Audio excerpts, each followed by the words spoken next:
Hello friends, इस video में हम वेद के बारे में पढ़ेंगे। यहाँ पे देखिए वेदों की संख्या कितनी है, 4। पहला ऋग्वेद, दूसरा सामवेद, तीसरा यजुर्वेद और चौथा अथर्ववेद। सबसे पहला वाला का हम यहाँ पे अध्ययन करेंगे। पहला क्या है, ऋग्वेद।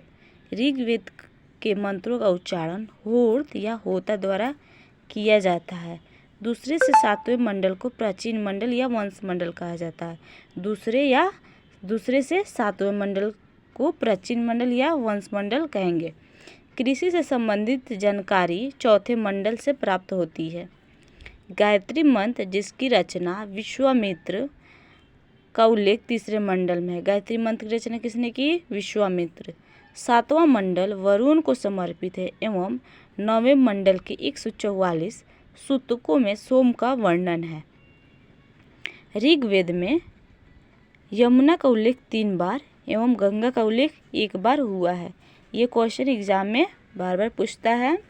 नेक्स्ट पेज पे देख लेते हैं। यहाँ पे देखिए, इस वेद में सोमरस का वर्णन सर्वाधिक बार हुआ है तथा इंद्र को पुरंदर यानी किला तोड़ने वाला कहा गया है। ऋग्वेद में पुरुष देवताओं की प्रधानता है। इंद्र का वर्णन सबसे अधिक 250 बार किया गया है एवं अग्नि का वर्णन 200 बार किया गया। ये भी एग्जाम में क्वेश्चन पूछता है कि इंद्र का वर्णन कितने बार हुआ है और अग्नि का वर्णन। ऐत्रेय एवं कौस्तुकी ऋग्वेद के ब्राह्मण ग्रंथ है। विदुषी महिलाएं लोपा, मुद्रा, सिक्ता, आपला, घोष आदि ने कुछ रचनाओं की रचना की। ऋग्वेद में इन महिलाओं को ब्रह्मवादिनी कहा गया है। आयुर्वेद ऋग्वेद का उपवेद है। कोई पूछेगा ऋग्वेद का उपवेद क्या है तो क्या बताएंगे, आयुर्वेद। यहाँ पे देखिए, इस वेद में आर्य शब्द का उल्लेख 36 बार हुआ है, यानी 36 बार हुआ है। कितने बार, आर्य का उल्लेख 36 बार। ऋग्वेद की अनेक बातें अवेस्ता से मिलती है।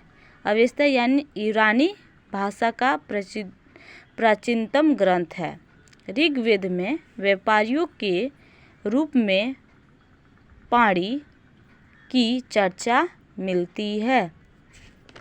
नेक्स्ट पेज पे पढ़ लेते हैं। आप सामवेद के बारे में पढ़ते हैं। देखिए, सामवेद से ही सर्वप्रथम 7 स्वरों की जानकारी प्राप्त हुई, इसलिए इसे भारतीय संगीत का जनक माना जाता है। पंचविंश या तांडेय सामवेद के ब्राह्मण ग्रंथ है। पंचविंश या तांडेय ब्राह्मण ग्रंथ है। गंधर्व वेद सामवेद का उपवेद है। तो सामवेद का उपवेद क्या है, गंधर्व वेद, गौतम। ठीक है, अब यहाँ पे नेक्स्ट पेज पे आ जाते हैं। यजुर्वेद के बारे में पढ़ते हैं। यजुर्वेद में अनुष्ठानों, कर्मकांडों तथा यज्ञ संबंधित मंत्रों का संकलन है। इनके पुरोहित को अथर्वयु कहते थे। यह गद्य एवं पद दोनों में रचित है एवं इसके 2 उपभाग है, एक कृष्ण यजुर्वेद और एक शुक्ल यजुर्वेद। आगे, कृष्ण यजुर्वेद का ब्राह्मण ग्रंथ तैत्तिरीय ब्राह्मण एवं शुक्ल यजुर्वेद का ब्राह्मण ग्रंथ शतपथ ब्राह्मण है। यजुर्वेद का उपवेद धनुर्वेद है। शतपथ ब्राह्मण में कृषि एवं सिंचाई का उल्लेख मिलता है। आगे एक और बचा है, इसके बारे में पढ़ लेते हैं। अथर्ववेद। अथर्ववेद चौथा एवं अंतिम वेद है, जिसकी रचना अथर्व ऋषि ने की थी। अथर्ववेद के मंत्र रोग नाशक, जादू टोना, विवाह गति आदि से संबंधित है। अथर्ववेद का कोई आरण्यक ग्रंथ नहीं है। अथर्ववेद में ही गोत्र शब्द का उल्लेख सर्वप्रथम बार मिलता है। इसी वेद में सभा और समिति को प्रजापति की 2 पुत्रियां कहा गया है। चांदी एवं गन्ने का सर्वप्रथम उल्लेख अथर्ववेद में ही मिलता है। अथर्ववेद के पुरोहित को ब्रह्म या ब्रह्मा कहते थे।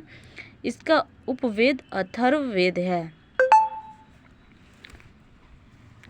आरण्यक के बारे में पढ़ लेते हैं। यहाँ पे आरण्यक आया था। देखिए, आरण्यक लिखा, अथर्ववेद का कोई आरण्यक ग्रंथ नहीं है, तो इसके बारे में जान लेते हैं क्या होता है आरण्यक।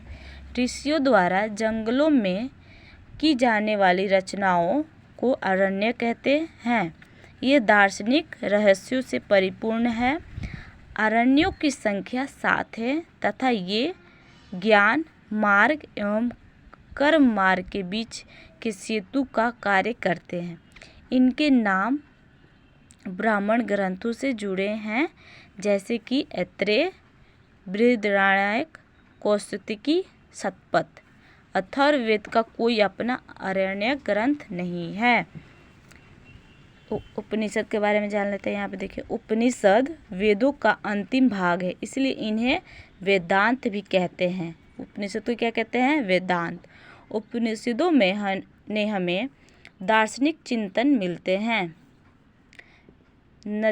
नचिकेता यम का संवाद कठोपनिषद में है।